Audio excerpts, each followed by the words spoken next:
और आइए अब आगे बढ़ेंगे। इंडिया में सीट संग्राम कन्हैया पर क्या बट गई कांग्रेस? आज दिल्ली में कांग्रेसी कैंप से दो तस्वीरें सामने आई। पहली, आम आदमी पार्टी से गठबंधन और कांग्रेस कैंडिडेट कन्हैया कुमार के विरोध में प्रदेश अध्यक्ष पद से अरविंदर सिंह लवली का इस्तीफा, और दूसरा, दिल्ली की नॉर्थ ईस्ट सीट पर कन्हैया कुमार के समर्थकों और विरोधियों के बीच झड़प। अब इन दोनों ही तस्वीरों ने कांग्रेस की टेंशन को बढ़ा दिया है। एक सवाल इंडिया गठबंधन की मजबूती पर भी उठ रहा है।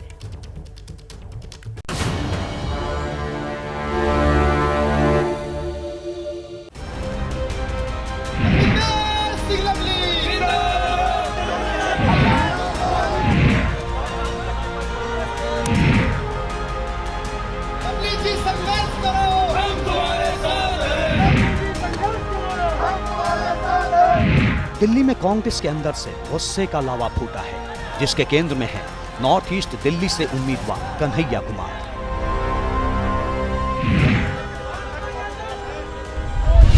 कन्हैया कुमार की उम्मीदवारी पर कांग्रेस में दो फाड़ की स्थिति बनती दिख रही है। एक ओर कन्हैया कुमार का विरोध कर रहे कांग्रेस कार्यकर्ता सड़क पर हैं, तो कन्हैया कुमार के समर्थकों ने भी मोर्चा खोल दिया है और बात झड़प तक पहुंच गई।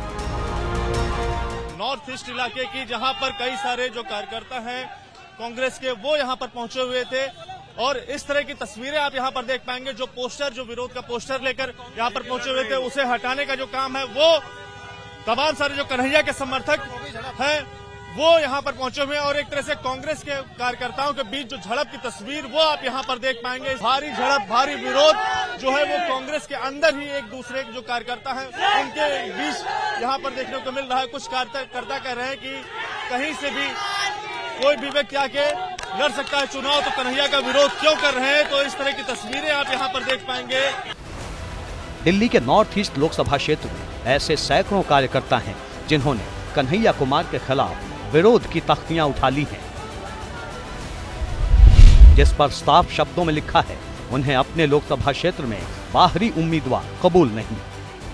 हमारी मांग सिर्फ इतनी है, हमारे जो स्थानीय कार्यकर्ता हैं उनको टिकट दी जानी चाहिए, बाहरी को नहीं चाहिए, स्थानीय कार्यकर्ता चाहिए जो दिल्ली का हो, पुराना हो, यहाँ का पुराना वर्कर हो। हमारे लोकल कैंडिडेट हमारे को सर्वप्रिय है, उनकी यहाँ पर डिमांड है। हम चाहते हैं हमारा लोकल कैंडिडेट कांग्रेस पार्टी को दे दिया जाए। हमारा कहना यह है, हमें स्थानीय नेता चाहिए कांग्रेस पार्टी का। हम फिर सिरे से नकारते हैं, टॉप लीडरशिप में थोड़ी सी कमी रही है, वो सुधार करेंगे तो नॉमिनेशन से पहले हमें हमारा लोकल स्थानीय कैंडिडेट चाहिए। हमारे वहीं कन्हैया कुमार के समर्थन में उतरे कांग्रेस कार्यकर्ताओं की संख्या भी कम नहीं है। दावा है कि जो लोग कन्हैया का विरोध कर रहे हैं वो दिल्ली नॉर्थ ईस्ट से बीजेपी उम्मीदवार मनोज तिवारी के लोग हैं। ये वो लोग हैं जो कि किसी पार्टी के भेजे हुए दलाल हैं। कन्हैया जी को यहाँ चुनाव में आने से इन लोगों में बौखलाहट ज्यादा हो गई है, इसलिए ये लोग तमाशा कर रहे हैं। ये जब बीजेपी के आदमी है और सब किसी के आदमी। ये मनोज तिवारी के गुड्डे हैं। मोहम्मद, मेरा नाम मास्टर रियाज है और मैं ये बताना चाह रहा हूँ कि ये कोई भी कांग्रेसी नहीं है। ये जो लेकर आए हैं ये सब भाजपा के। कह रहे हैं कि संदीप दीक्षित हमारे लिए स्वीकार बुलाया। कहा संदीप दीक्षित है? संदीप दीक्षित आगे आते हैं इसमें कि हम विरोध कर रहे हैं। ये मनोज तिवारी के प्रायोजित से यहाँ लोग आए हैं और मनोज तिवारी के मन में पूरी तरह हताशा हो चुका है। यानी दोनों ओर से आरोपों की शक्ल में तर्कों के तीर चलाए जा रहे हैं, लेकिन कांग्रेस के शीर्ष नेतृत्व की टेंशन इससे कहीं ज्यादा है, क्योंकि कन्हैया कुमार को लेकर सिर्फ कार्यकर्ता ही आमने सामने नहीं है, बल्कि दिल्ली के प्रदेश कांग्रेस अध्यक्ष अरविंदर सिंह लवली ने अपने पद से इस्तीफा तक दे दिया है। लवली के निशाने पर है दिल्ली में आम आदमी पार्टी के साथ कांग्रेस का गठबंधन और नॉर्थ ईस्ट सीट से उम्मीदवार कन्हैया कुमार। कांग्रेस अध्यक्ष मल्लिकार्जुन खड़गे को लिखी 4 पेज की चिट्ठी में अरविंदर सिंह लवली ने कई बड़ी बातें लिखी हैं। उनके मुताबिक दिल्ली में आम आदमी पार्टी सरकार पर भ्रष्टाचार के आरोप हैं।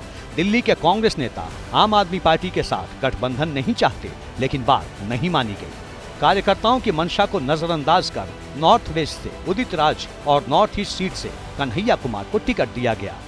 नॉर्थ ईस्ट सीट से उम्मीदवार केजरीवाल सरकार के काम की तारीफ कर रहे हैं, जबकि असलियत बिल्कुल उलट है।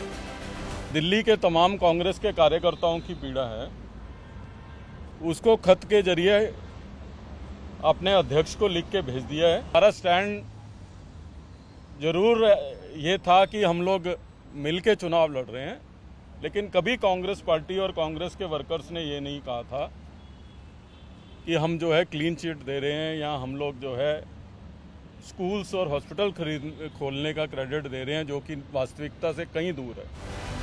अरविंदर सिंह लवली का इस्तीफा कांग्रेस के लिए किसी बड़े झटके की तरह है, लेकिन दिलचस्प बात यह है कि लवली ने इस्तीफा दिया और कांग्रेस ने उनका इस्तीफा फौरन कबूल भी कर लिया। दिल्ली के कांग्रेस प्रभारी दीपक बावरिया ने इस्तीफा मंजूर होने की पुष्टि की। दिल्ली कांग्रेस के अध्यक्ष अरविंदर सिंह लवली ने जो इस्तीफा दिया है, क्या उसे मंजूर कर लिया गया है? It has been accepted by with immediate effect by the Congress. परामर्श करके 1-2 दिन में कर लेंगे। जी सर, लवली ने क्यों इस्तीफा दिया? आपको क्या लगता है, आपको क्या कारण समझ आता है? मुझको मैं कह सकता हूं कि भाजपा का बड़ा दबाव होगा, डरा धमका होगा। यानी कांग्रेस नेतृत्व ने नए प्रदेश अध्यक्ष की खोज शुरू कर दी है। इधर अरविंदर लवली के इस्तीफे से कांग्रेस की दिल्ली इकाई में हड़कंप की स्थिति है। प्रदेश प्रभारी दीपक बावरिया से लेकर कांग्रेस के कई दूसरे नेता दावा कर रहे हैं कि अरविंदर सिंह लवली बीजेपी का दामन थाम सकते हैं। कांग्रेस के पूर्व विधायक आसिफ मोहम्मद खान ने तो यहां तक कह दिया है कि अरविंदर सिंह लवली, संदीप दीक्षित, सुभाष चोपड़ा डिनर पर बीजेपी नेता रामवीर विधूड़ी से मिल रहे थे। रामवीर सिंह विधूड़ी के फार्म हाउस पर ये सुभाष चोपड़ा, अरविंद सिंह लवली, संदीप दीक्षित, राजकुमार चौहान और 1-2 लोग और हैं जो दिल्ली सरकार में मंत्री हुए हैं, ये रोज वहां पर डिनर पर मिल रहे हैं। ये बात मैंने एआईसीसी के हाईकमांड तक तो मेरी पहुंच नहीं थी, लेकिन मैंने डीपीसीसी के कुछ सीनियर लीडर दिल्ली के मैंने बताया कि यार कुछ खेला होने जा रहा है और ऐसे ऐसे इनकी मीटिंगें वहां पर बीजेपी के साथ चल रही हैं। अरविंदर सिंह लवली के इस्तीफे से कयासों का बाजार गर्म है। हालांकि लवली ने बीजेपी में शामिल होने की अटकलों को खारिज कर दिया है, जबकि संदीप दीक्षित ने कांग्रेस आला कमान से लवली के आरोपों पर गंभीरता से विचार करने की मांग की है। कांग्रेस अध्यक्ष होके और एक कांग्रेस का कार्यकर्ता होके मुझे लगता है कि जो बातें उन्होंने कही हैं, उनकी पीड़ा, इस पर गंभीरता से ध्यान जरूर देना पड़ेगा। दिल्ली में कई बड़े नेता अरविंदर सिंह लवली के समर्थन में दिख रहे हैं, जबकि कांग्रेस के प्रदेश प्रभारी दीपक बावरिया को हटाने की मांग हो रही है। श्री मल्लिकार्जुन जी से मांग करता हूं कि जो दिल्ली के अधिकारी बनाए हुए प्रभारी श्री दीपक बावरिया जी, कृपा करके वो बहुत अच्छा काम कर रहे हैं, उनको दिल्ली से हटा दें और कांग्रेस को बचाएं। यही मेरी आपसे गुजारिश है। मतलब आपसे गठबंधन और कन्हैया कुमार की उम्मीदवारी को लेकर दिल्ली कांग्रेस में नीचे से ऊपर तक घमासान छिड़ा है। जमीन पर कार्यकर्ताओं के बीच मतभेद की लंबी लकीर है, तो ऊपरी स्तर पर बात इस्तीफा देने से इस्तीफा मांगने तक पहुंच गई है।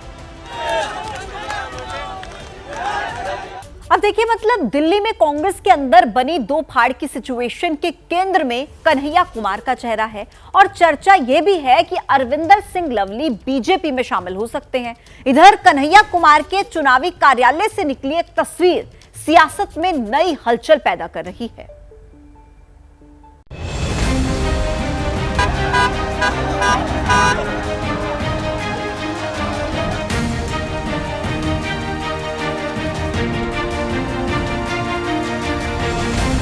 कन्हैया कुमार के चुनावी दफ्तर पर लगा ये पोस्टर चर्चा के केंद्र बिंदु में है।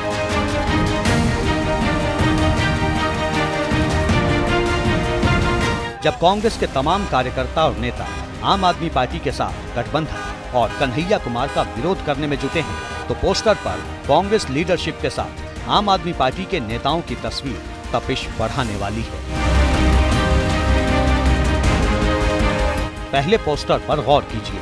सबसे ऊपर कन्हैया कुमार के साथ राहुल गांधी और अरविंद केजरीवाल की तस्वीर है। नीचे सोनिया गांधी, प्रियंका गांधी, मल्लिकार्जुन खड़गे, दीपक बावरिया, गोपाल राय और गठबंधन के विरोध में इस्तीफा देने वाले अरविंदर सिंह लवली की तस्वीर है। उत्तर पूर्वी दिल्ली लोकसभा सीट का जो ये चुनावी कार्यालय बनाया गया है और इसका जो स्लोगन है वो दिया गया है, लड़ेगी दिल्ली जीतेगा इंडिया। देखा जा रहा है अरविंदर लवली ने खुलेआम पत्र लिखा कांग्रेस के अध्यक्ष मल्लिकार्जुन खड़गे को, साफ तौर से नाराजगी जताई कि जो कन्हैया कुमार है वो दिल्ली कांग्रेस के लिए काफी ज्यादा नए हैं या फिर बाहरी हैं एक तरह से, और उसी की नाराजगी के चलते उन्होंने एक तरफ इस्तीफा दिया है। वहीं दूसरी ओर अरविंद केजरीवाल, राहुल गांधी और कन्हैया कुमार की तस्वीर साफ तौर से यहां पर लगाई गई है। अब देखने वाली बात होगी जिस तरह की सियासी उठापटक दिल्ली में खासकर कांग्रेस पार्टी के अंदर देखने को मिलती है, इसका क्या असर चुनावी कैंपेन में देखने को मिलता है। मौका दिल्ली नॉर्थ ईस्ट लोकसभा क्षेत्र के बाबरपुर में कांग्रेस उम्मीदवार कन्हैया कुमार के चुनावी दफ्तर के उद्घाटन का था। इस मौके पर कांग्रेस कार्यकर्ताओं के साथ आम आदमी पार्टी के कार्यकर्ता भी पहुंचे। दावा है कि सब मिलकर हाथ को मजबूत करेंगे। दिल्ली के मुख्यमंत्री अरविंद केजरीवाल, चुने हुए मुख्यमंत्री को तानाशाही से आप जेल में डाल दिया गया है और जनता जेल का जवाब वोट से देने को तैयार है। मुसलमान और हिंदू दोनों एक साथ उन्हें मिलके उनके हाथ को मजबूत करेंगे। मनोज तिवारी प्रत्याशी है, उन्होंने आज तक क्या करा? वो हमारे रोहतास नगर नवीन शादा में आज तक नहीं आए। वो तो जय श्री राम के नारे हैं। ईश्वर के नाम पे वोट ना मांगे, काम के नाम पे वोट मांगे। पूरी जनता क्या, हमारे पूरे उत्तर पूर्वी जिले के लोग जो परेशान हैं, तो हम समझते हैं इस देश में विकास और हमारे लोकसभा में जो हमारा उत्तर पूर्वी जिला जो है वो बहुत अच्छा सुधरने वाला है। दिल्ली की नॉर्थ ईस्ट सीट से कन्हैया कुमार के सामने बीजेपी के मनोज तिवारी खड़े हैं, जो अपनी जीत के लिए एड़ी चोटी का जोर लगा रहे हैं। इधर कार्यालय के उद्घाटन के मौके पर आम आदमी पार्टी के कार्यकर्ताओं के पहुंचने से कन्हैया कुमार का जोश हाई है। हालांकि अरविंदर सिंह लवली के इस्तीफे से कांग्रेस की टेंशन जरूर बढ़ गई है।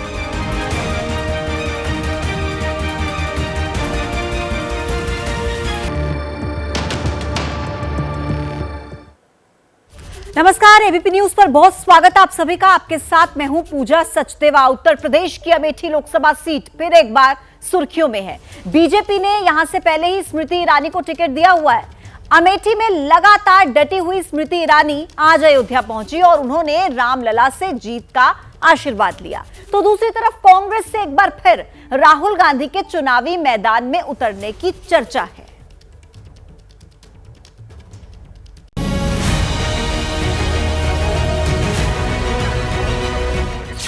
कांग्रेस का ड्रीम प्लान, राहुल प्रियंका के नाम का ऐलान। When can we expect, sir? When can we expect? Within 1 or 2 days. Tomorrow we can. 1 or 2 days, everything will be. आदरणीय राहुल जी और आदरणीय प्रियंका जी, निर्णय तो सीईसी का होने के बाद में उन्हें स्वयं लेना है और हम उम्मीद करते हैं कि जो भी निर्णय सीईसी लेगा जिस किसी उम्मीदवार के ऊपर में, उसमें अगर आप दोनों के बारे में अगर उचित समझते हैं तो निश्चित रूप से वो उसका आदेश का पालन करेंगे। रायबरेली और अमेठी में क्या सोच रहे हैं आप लोग? थोड़े दिन ठहरो और रायबरेली और अमेठी में कौन से कैंडिडेट आएंगे, क्योंकि मेरे को तो साइन करके भेजना पड़ता था, तो मैं देख के ही मैं आपको बोलूंगा। स्मृति के मंदिर दर्शन से चमकेगा प्रदर्शन।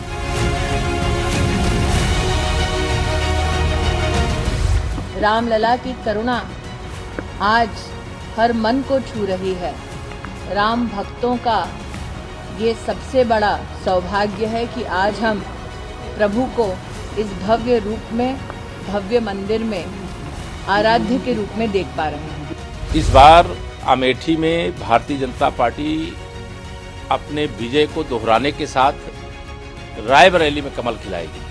और पत्रकार कह रहे हैं कि पहले राम मंदिर जाएंगे। हम कहे देखो प्रभु की लीला। ये वही राहुल गांधी, प्रियंका वाड्रा हैं जिनके परिवार ने देश के न्यायालय में ये दस्तावेज दे दिया कि भगवान राम का कोई अस्तित्व नहीं। यूपी की राजनीति, किसकी क्या है रणनीति?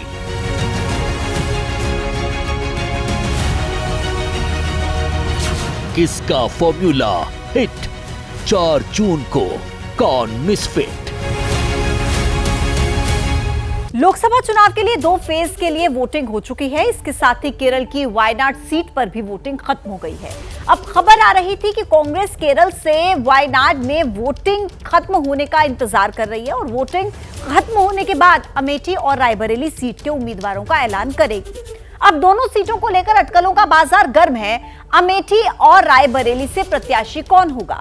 कांग्रेस के लिए ये एक बड़ा सवाल बन गया है। अब ऐसे में पक्की खबर क्या है वो आप इस रिपोर्ट में देखिए।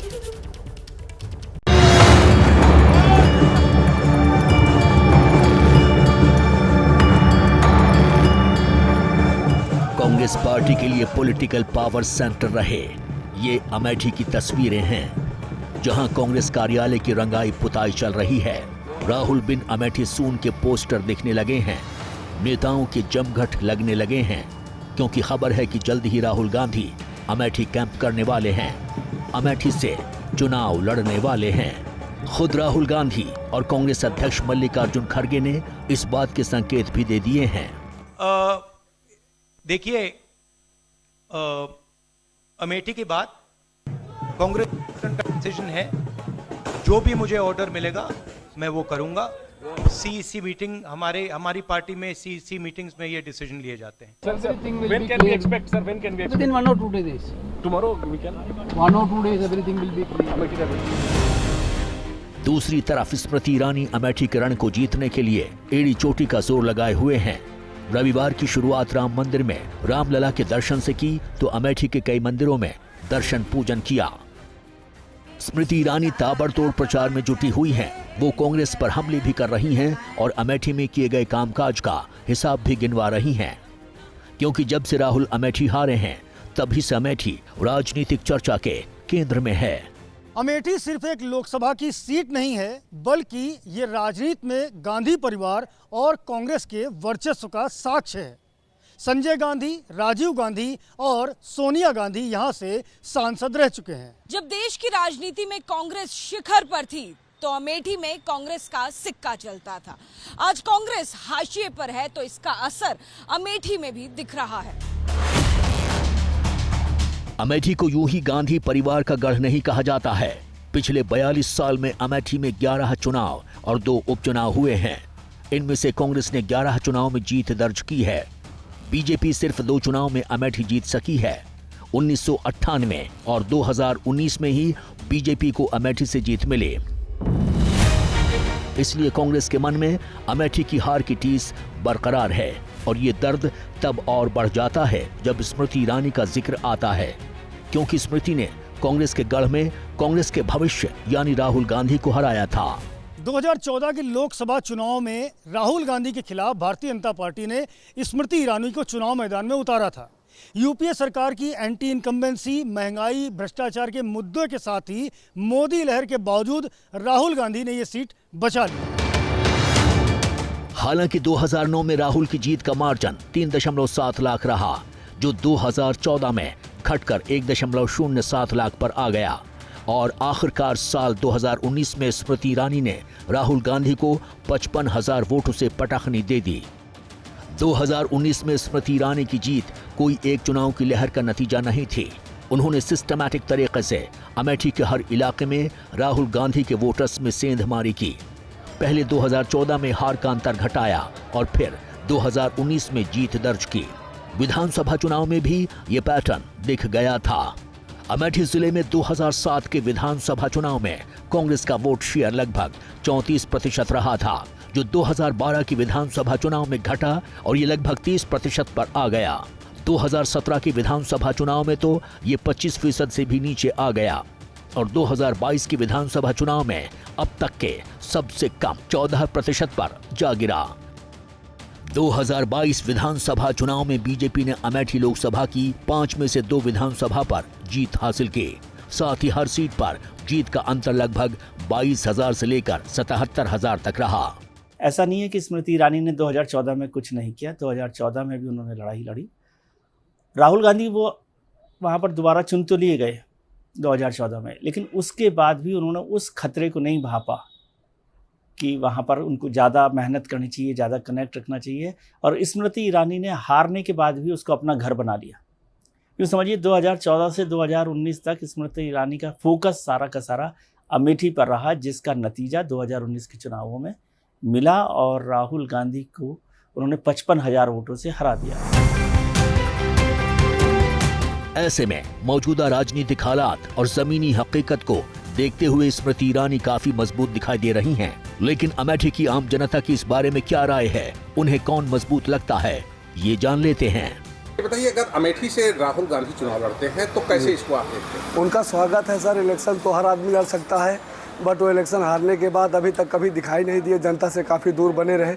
ऐसा नहीं करना चाहिए था उनको। अगर राहुल गांधी अमेठी से चुनाव लड़ते हैं तो हो सकता है कि जो इस समय का माहौल बन रहा है तो भाजपा प्रत्याशी की हो सकता है कि थोड़ी सी मुश्किलें बढ़ सकती हैं। राहुल गांधी यहाँ चुनाव लड़ रहे हैं, बहुत मतों से जीतेंगे यहाँ। राहुल गांधी के आने से कोई फ़र्क नहीं पड़ता है।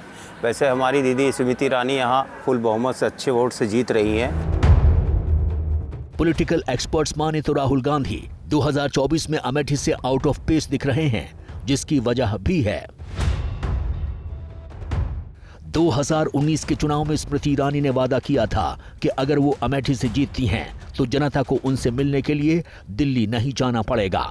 और अपने वादे पर खरा उतरते हुए स्मृति ने फरवरी 2024 में अमेठी में अपना घर बनाया और अपने पति के साथ गृह प्रवेश किया। इसके लिए 22,000 लोगों को निमंत्रण पत्र भेजा गया था। स्मृति ईरानी की इस कोशिश को लोकसभा चुनाव के पहले अमेठी में बड़े संदेश की बात कही गई।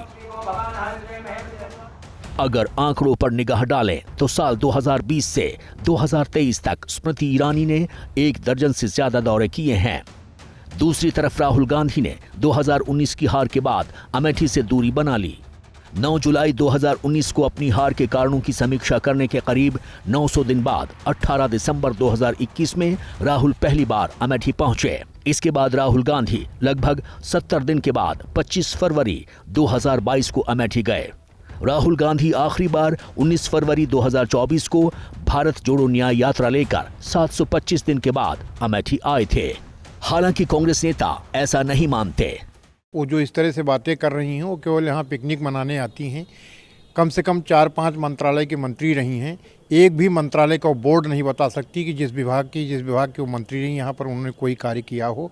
अगर उनकी एक फ़ोटो कोई यहाँ का पत्रकार साथी हमारा या भारतीय जनता पार्टी के नोट कोई भी ये दिखा दें कि उन्होंने इस चीज़ का शिलान्यास किया हो और उसका उद्घाटन भी किया हो, केवल वो अपना घर छोड़ करके।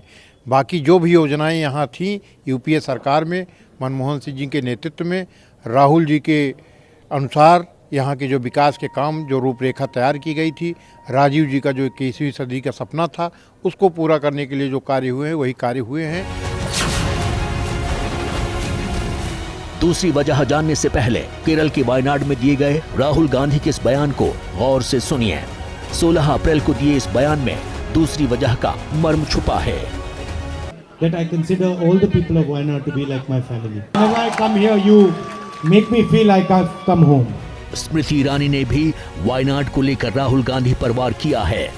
वायनाड में लड़ रहे थे तो वायनाड में कह दिए वायनाड ही हमारा परिवार। हम कहे दादा लोगों को रंग बदलते देखे थे, परिवार बदलते पहली बार देख रहे हैं। अब कहेंगे एक परिवार वायनाड में है, एक परिवार अमेठी में है। अमेठी से दूरी और हाल के दिनों में वायनाड से नजदीकी दिखाने के चक्कर में कांग्रेस के हाथ से अमेठी का पारंपरिक किला भी खिसक रहा है और उसे बचाए रखने वाले सिपहसालार भी। गांधी परिवार को अमेठी में स्थापित करने वाले डॉक्टर संजय सिंह 2019 लोकसभा चुनाव के बाद बीजेपी में शामिल हो गए थे। साल 2017 में जंग बहादुर सिंह कांग्रेस छोड़कर बीजेपी में शामिल हो गए थे। इसी साल स्मृति ईरानी की मौजूदगी में कांग्रेस के पूर्व प्रदेश महासचिव राजेश्वर सिंह समेत दर्जनों कांग्रेस कार्यकर्ता बीजेपी में शामिल हुए थे। ऐसे में राहुल गांधी अगर अमेठी से भी मैदान में उतरते हैं तो खुद उनके लिए ये एक बड़ी चुनौती साबित होने वाला है। ये अच्छा महत्वपूर्ण चर्चा का विषय है कि अमेठी अगर लड़ते हैं राहुल गांधी तो क्या होगा। हो सकता है अमेठी हार भी जाए यदि स्मृति ईरानी अच्छे से लड़ती हैं, और ये भी संभावना है कि जीत जाएं क्योंकि गांधी परिवार का एक कनेक्ट रहता है और अमेठी के लोगों को लगा कि शायद गांधी परिवार को फिर से लाना चाहिए। लेकिन अमेठी जीते या ना जीते, कांग्रेस के सेहत थोड़ी मजबूत हो जाएगी। लेकिन ऐसा बिल्कुल नहीं है कि राहुल गांधी को अमेठी से नकार दिया जाए। अमेठी से लगातार 3 बार सांसद रहे राहुल गांधी के पक्ष में अब भी कई बातें हैं जो कांग्रेस पार्टी को बूस्ट कर सकती हैं। कांग्रेस और गांधी परिवार बिल्कुल भी नहीं चाहता कि पार्टी अपनी पारंपरिक सीटों और खासतौर पर उत्तर भारत की इलेक्टोरल पॉलिटिक्स से बाहर हो जाए। इस बार पार्टी ने उत्तर प्रदेश में एक बार फिर समाजवादी पार्टी से गठबंधन किया है। यूपी में कांग्रेस के हिस्से 17 सीटें जरूर आई हैं, लेकिन उसे समाजवादी पार्टी के पारंपरिक वोट बैंक और कैडर के साथ साथ एसपी के इमोशनल वोटर्स का साथ मिलने की पूरी संभावना है। हमने डिसीजन लिया है कि इंडिया गठबंधन चुनाव लड़ेगा और हमने सीट शेयरिंग की है और ओपन माइंडेड तरीके से दिल खोल के हमने सीट शेयरिंग की है। उत्तर प्रदेश सरकार ने अमेठी के संजय गांधी अस्पताल को सील कर दिया था। ये मामला हाईकोर्ट तक पहुंचा, जिसके बाद हाईकोर्ट ने अस्पताल खोलने के निर्देश दिए। सरकार के इस रवैये को लेकर स्थानीय लोगों में नाराजगी है। इसका फायदा राहुल गांधी को मिल सकता है। उत्तर प्रदेश में सबसे बड़ी मार्जिन की लीड जो देगा वो अमेठी के लोग, अमेठी के नौजवान, अमेठी किसान, अमेठी की महिलाएं देंगी और एक इतिहास रचेगा, एक रिकॉर्ड यहाँ मत से राहुल जी जीतेंगे। निश्चित रूप से कांग्रेस की एक बड़ी जीत होने वाली है। 15 अप्रैल से पहले कांग्रेस ने यूपी की अमेठी और रायबरेली दोनों सीटों पर इंटरनल सर्वे करवाया, जहां से पार्टी को पॉजिटिव रिस्पांस मिला है। खासकर गांधी परिवार को लेकर रिपोर्ट अच्छी है। रिपोर्ट में दोनों सीटों पर ही गांधी परिवार के सदस्य को ही कैंडिडेट बनाने पर जोर दिया गया है। एबीपी न्यूज ने भी अमेठी के बाद रायबरेली में ग्राउंड सर्वे किया। सुनिए रायबरेली की जनता गांधी परिवार पर क्या राय दे रही है। यही देखते हैं कि यहाँ की सीट जो है वो कांग्रेस की है, गढ़ है कांग्रेस का, तो प्रियंका निकलेंगी और अच्छे बहुमत से निकलेंगी। तो हम तो चाहते हैं कि प्रियंका गांधी जी खूब अच्छी तरह से लड़े और आगे बढ़े। 70 सालों से कांग्रेस रही और रायबरेली तो गढ़ है सोनिया जी का। अगर उनकी बेटियां लड़ने के लिए आए तो हमें पूरा बहुमत उन्हीं को मिलनी चाहिए। इन सभी तर्कों से परे एक थियरी तो ये भी है कि कांग्रेस पार्टी राहुल गांधी को रायबरेली और अमेठी से प्रियंका गांधी को चुनाव मैदान में उतारना चाहती है। प्रियंका गांधी भी एक महिला है, युवा है, और वो समझ में आती है बात। कांग्रेस को लगता है कि अमेठी राहुल गांधी हार गए हैं, तो वो जो गुस्सा वोटर का है वो राहुल गांधी के साथ अब भी हो सकता है बरकरार रहे।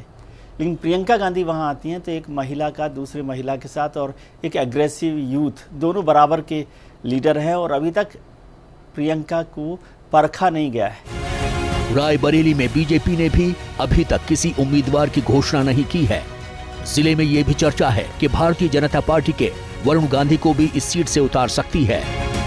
रायबरेली वैसे भी पहले से ही मन बना चुकी है कि इस बार कमल खिलाना है और रायबरेली से इस बार कमल ही खिलेगा। जीतेंगी प्रियंका गांधी, क्योंकि अब ये सोनिया गांधी के परिवार से। कयासों और दावों के दौर के बीच अमेठी और रायबरेली में 5वें फेज में मतदान होना है, जहां नॉमिनेशन फाइल करने की आखिरी तारीख 3 मई को है। ऐसे में सभी को इंतजार है कांग्रेस पार्टी के उस फैसले का, जिसमें जवाब निकलेगा कि रायबरेली और अमेठी से कांग्रेस की तरफ से कौन होगा उम्मीदवार।